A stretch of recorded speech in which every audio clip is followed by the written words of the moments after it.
السلام علیکم ورحمۃ اللہ وبرکاتہ۔ بسم اللہ الرحمن الرحیم۔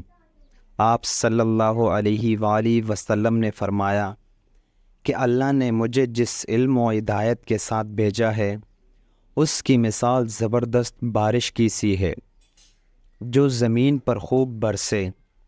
بعض زمین جو صاف ہوتی ہے وہ پانی کو پی لیتی ہے اور بہت بہت سبزہ اور گھاس اگاتی ہے، اور بعض زمین جو سخت ہوتی ہے وہ پانی کو روک لیتی ہے۔ اس سے اللہ تعالیٰ لوگوں کو فائدہ پہنچاتا ہے، وہ اس سے زیراب ہوتے ہیں اور سیراب کرتے ہیں۔ اور کچھ زمین کے بعض خطوں پر پانی پڑتا ہے جو بالکل چٹیل میدان ہوتے ہیں، نہ پانی روکتے ہیں اور نہ ہی سبزہ اگاتے ہیں۔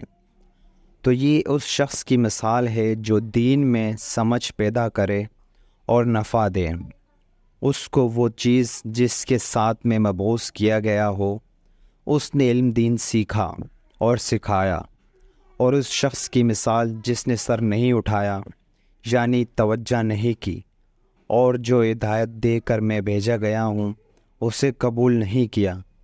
حضرت امام بخاری رحمۃ اللہ علیہ فرماتے ہیں کہ ابن اسحاق نے ابو اسامہ کی روایت سے قبلت علماء کا لفظ نقل کیا ہے۔ صحیح بخاری حدیث نمبر 79۔